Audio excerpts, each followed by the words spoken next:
ಭಾಳ ಸಂತೋಷ ಆಗ್ತದೆ. ಇತ್ತೀಚಿನ ದಿನಗಳಲ್ಲಿ ವರ್ಷ ವರ್ಷ ತರಳಬಾಳು ಹುಣ್ಣಿಮೆಯ ಎಲ್ಲೇ ಆದ್ರೂ ಕೂಡ ಕಾರ್ಯಕ್ರಮ ಬಂದು ಪಾಲ್ಗೊಂಡು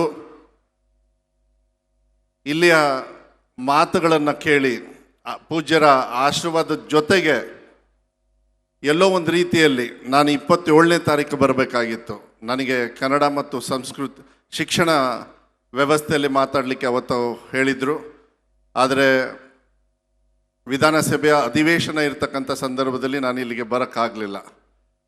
ಆದರೆ ನನಗನ್ಸುತ್ತೆ ಭಾಳ ಸಂತೋಷ ಆಗ್ತದೆ. ಇವತ್ತು ಸಾಕಷ್ಟು ಮಾಹಿತಿಗಳನ್ನು ನ್ಯಾಯಾಧೀಶರ ಮಾತುಗಳಲ್ಲಿ ಕೇಳಿಕೊಂಡು ನಾನು ಹೆಚ್ಚು ವಿಶ್ಲೇಷಣೆ ಮಾಡೋದಕ್ಕೆ ಹೋಗೋದಿಲ್ಲ. ಆದರೆ ಇದಕ್ಕೆಲ್ಲದಕ್ಕೂ ಬುನಾದಿ, ಅದಕ್ಕೆ ಫೌಂಡೇಶನ್ ಏನಾದರೂ ಇದ್ದರೆ ಅದು ನನ್ನ ಇಲಾಖೆ ಶಿಕ್ಷಣ ಅಂತಕ್ಕಂಥದ್ದನ್ನು ನಾನು ಭಾಳ ವಿಶ್ವಾಸದಿಂದ ನಾನು ಹೇಳಲಿಕ್ಕೆ ಇಷ್ಟಪಡ್ತೀನಿ. ಆ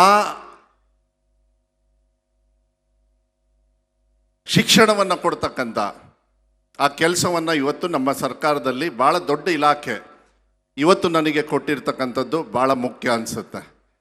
ನನಗನ್ಸುತ್ತೆ ಶಿಕ್ಷಣ ಅನ್ನೋದು ನ್ಯಾಯಬದ್ಧವಾಗಿರ್ತಕ್ಕಂಥ ಶಿಕ್ಷಣ ಕೊಡ್ತಕ್ಕಂಥ ಅವಕಾಶಗಳ ಅವಶ್ಯಕತೆ ಇದೆ ಅಂಥೇಳಿ ಭಾವಿಸ್ತೀನಿ.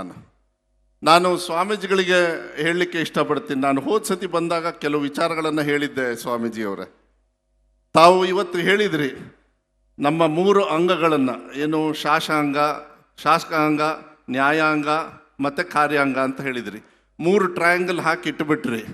ಮಧ್ಯ ಸೇರ್ಕೊಂಡವರು ನಾವು ಸೃಷ್ಟಿ ಮಾಡಲಿಲ್ಲ, ಆದರೆ ಅದು ಪತ್ರಿಕಾ ಅಂಗ, ಅದು ಆಟೋಮೆಟಿಕ್ಕಾಗಿ ಸೇರಿಕೊಂಡಿದೆ. ಪತ್ರಿಕೆಗೆ ಗೌರವವನ್ನು ಕೊಟ್ಟು ನೀವು ಮಾತುಗಳನ್ನು ಏನು ಹೇಳಿದ್ರಲ್ಲ ಸೋಷಿಯಲ್ ಮೀಡಿಯಾದು, ನಾನು ಎಲ್ಲ ಸಭೆಯಲ್ಲೂ ಹೇಳ್ತಾ ಇದ್ದೀನಿ, ಇವತ್ತು ಸಮಾಜದಲ್ಲಿ ವಿಲನ್ ಅಂತ ಯಾರಾದರೂ ಇದ್ದರೆ ಅದು ಸೋಷಿಯಲ್ ಮೀಡಿಯಾನೇ ಹೊರತು ನಾನು ಪತ್ರಕರ್ತರಿಗೆ ನಾನು ಹೇಳಲಿಕ್ಕೆ ಹೋಗೋದಿಲ್ಲ. ಯಾಕೆಂದರೆ ಪತ್ರಕರ್ತರಿಗೆ ಆ ಶಕ್ತಿ ಇರ್ತದೆ.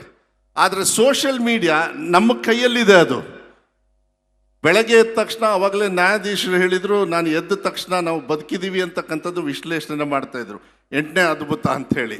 ನಾನು ಯೋಚನೆ ಮಾಡ್ತಾ ಇದ್ದೆ, ಎಲ್ಲರೂ 8ನೇ ಅದ್ಭುತ ಬೆಳಗ್ಗೆ ಎದ್ದ ತಕ್ಷಣ ನಮ್ಮ ಮೊಬೈಲ್ ಎಲ್ಲಿದೆ ಅಂಥೇಳಿ ನೋಡ್ತೀವಿ. ಯಾಕೆಂದರೆ ನಮ್ಮ ಸಮಾಜನ ಹಾಳು ಮಾಡ್ತಕ್ಕಂಥ ವ್ಯವಸ್ಥೆ ಏನಾದ್ರು ಇದ್ದರೆ ನಮ್ಮ ತಂದೆ ತಾಯಿಯವರೇ ಇಲ್ಲ ನಾವೇ ನಮ್ಮ ಮಕ್ಕಳಿಗೆ ಕೊಡ್ತಕ್ಕಂಥ ಆ ಸೋಷಿಯಲ್ ಮೀಡಿಯಲ್ಲಿ. ಯಾಕೆಂದರೆ ಅದಕ್ಕೆ ಏನು ಹಿತಿಮಿತಿ ಇರೋದಿಲ್ಲ. ನಮಗುಟ್ಟು ಕೂಡ ಟೀಕಾ ಟಿಪ್ಪಣಿಯನ್ನು ಮಾಡಿದ್ದಾರೆ, ಆದರೆ ನಾನು ತಲೆ ಕೆಡಿಸ್ಕೊಳ್ಳಿಲ್ಲ ಈ 2.25 ವರ್ಷದೊಳಗೆ. ಯಾಕೆಂದರೆ ಸಂವಿಧಾನ ಭಾಳ ಮುಖ್ಯ. ಇವತ್ತು ನಾವು ಮಾತಾಡಿರೋದ್ರಲ್ಲಿ ಸಂವಿಧಾನ ಭಾಳ ಮುಖ್ಯ. ನಾನು ಅದಕ್ಕೆ ಸ್ವಾಮೀಜಿಗಳೇ, ಎಲ್ಲ ಶಾಲೆಯಲ್ಲೂ ಕೂಡ ನಮ್ಮ ಕರ್ನಾಟಕ ರಾಜ್ಯ ಸರ್ಕಾರದ ವತಿಯಿಂದ ನಾವು ಕಾನೂನು ಮಾಡಿದ್ದೀವಿ. ಸೆಪ್ಟೆಂಬರ್ 5ನೇ ತಾರೀಕು 2023ರಿಂದ ಎಲ್ಲ ಶಾಲೆಯಲ್ಲೂ ಕೂಡ ಫಸ್ಟ್ ಮಕ್ಕಳಿಗೆ ಸಂವಿಧಾನ ಪೀಠಿಕೆಯನ್ನು ಬೆಳಗ್ಗೆ ಓದಿಸ್ಲೇಬೇಕು ಕಡ್ಡಾಯವಾಗಿ ಅಂಥೇಳಿ ಈ ಬದಲಾವಣೆಯನ್ನು ತರ್ತಕ್ಕಂಥದ್ದು. ಯಾಕೆಂದರೆ ನಾವು ಸಂವಿಧಾನದ ಬಗ್ಗೆ ಎಷ್ಟೇ ಭಾಷಣ ಮಾಡಿದ್ರು ಆ ಬುನಾದಿ ಅಲ್ಲಿ ಹೇಳ್ಕೊಡ್ಲಿಲ್ಲ ಅಂದರೆ ಮಕ್ಕಳಿಗೆ ಅರ್ಥ ಆಗಲಿಲ್ಲ ಅಂತ ಹೇಳಿದರೆ ಬರೋದಿಲ್ಲ.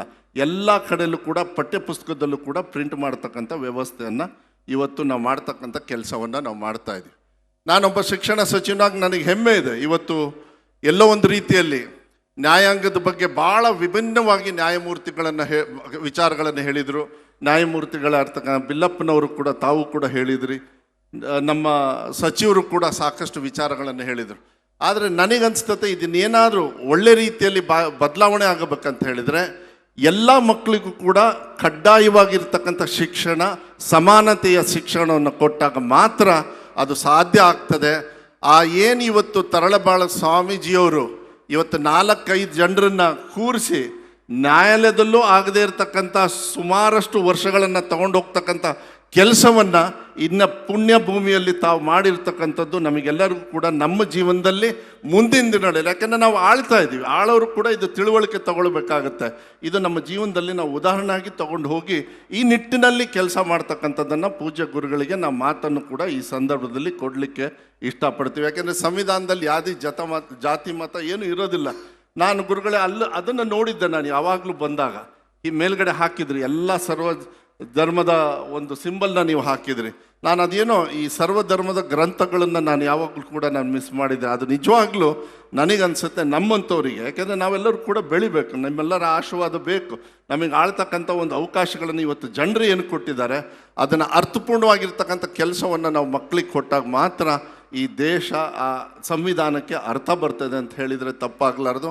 ಆ ಕೆಲಸವನ್ನು ಮಾಡ್ತಕ್ಕಂಥದ್ದನ್ನು ಪ್ರಾಮಾಣಿಕವಾಗಿ ನಾನು ಮಾಡ್ತೀನಿ. ಭಾಳ ಸಮಯ ಆಗಿದೆ, ಸಾಕಷ್ಟು ಅದ್ಭುತವಾಗಿ ಹಿರಿಯರೆಲ್ಲ ಮಾತಾಡಿದ್ದಾರೆ. ಹಿರಿಯರೆಲ್ಲ ಮಾತಾಡಿರ್ತಕ್ಕಂಥ ಭಾವನೆಗಳನ್ನು ನಾವೆಲ್ಲರೂ ಕೂಡ ಇಟ್ಕೊಂಡು ಮುಂದೆ ಜೀವನವನ್ನು ಮಾಡ್ತಕ್ಕಂಥದ್ದನ್ನು, ಯಾಕೆಂದರೆ ಅರ್ಥಪೂರ್ಣವಾಗಿರ್ತಕ್ಕಂಥ ಜೀವನ ಅಷ್ಟು ಈಸಿಯಾಗಿ ಸಿಗೋದಿಲ್ಲ ಯಾರಿಗೂ.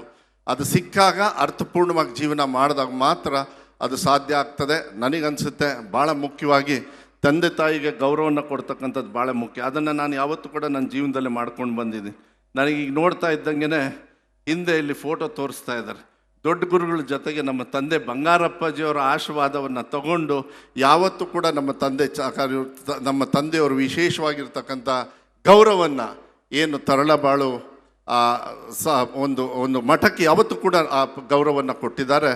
ನಾನು ಯಾವತ್ತೂ ಕೂಡ ಆ ವಿದ್ಯಾಭ್ಯಾಸವನ್ನು, ಯಾಕೆಂದರೆ ಎಷ್ಟು ಲಕ್ಷಾಂತರ ಜನರಿಗೆ ನೀವು ವಿದ್ಯಾಭ್ಯಾಸವನ್ನು ಕೊಟ್ಟು ಯಾವ ಹಂತದಲ್ಲಿ ಯಾವ ದೇಶದಲ್ಲಿ ನಿಮ್ಮ ಆ ಅನ್ನದ ಋಣದಲ್ಲಿ ಶಿಕ್ಷಣ ಋಣದಲ್ಲಿ ಬದುಕ್ತಾ ಇದ್ದಾರೆ ಅಂತ ಹೇಳಿದರೆ ಅದು ಅಸಾಧ್ಯವಾಗಿರ್ತಕ್ಕಂಥ ಒಂದು ಸಾಧನೆಯನ್ನು ಪೂಜ್ಯ ಗುರುಗಳು ತಾವೇನು ಮಾಡಿದಿರಿ, ನಮ್ಮ ಜೀವನದಲ್ಲಿ ನಿಮ್ಮ ಆಶೀರ್ವಾದವನ್ನು ತಗೊಂಡು ಒಂದು ಶಿಕ್ಷಣ ಇಲಾಖೆಯಲ್ಲಿ ಮುಂದಿನ ದಿನಗಳಲ್ಲಿ ಪ್ರಾಮಾಣಿಕವಾಗಿ ನಾವು ಕೆಲಸ ಕಾರ್ಯಗಳನ್ನು ನಾವು ಮಾಡ್ಕೊಂಡು ಹೋಗ್ತಕ್ಕಂಥ ಕೆಲಸವನ್ನು ನಾವು ಮಾಡ್ತೀವಿ ಅಂತಕ್ಕಂಥದ್ದನ್ನು ಹೇಳ್ತಾ, ಪೂಜ್ಯರ ಅಪ್ಪಣೆಯನ್ನು ಕೂಡ, ಯಾಕೆಂದರೆ ನಾವು ಕೆಲಸನ ಮುಗಿಸಿ ಮಧ್ಯಾಹ್ನ 3 ಗಂಟೆಗೆ ಬಿಟ್ಟು ಬಂದೆ, ಮತ್ತೆ ವಾಪಸ್ಸು ಬೆಂಗಳೂರಿಗೆ ಹೋಗಬೇಕಾಗಿದೆ.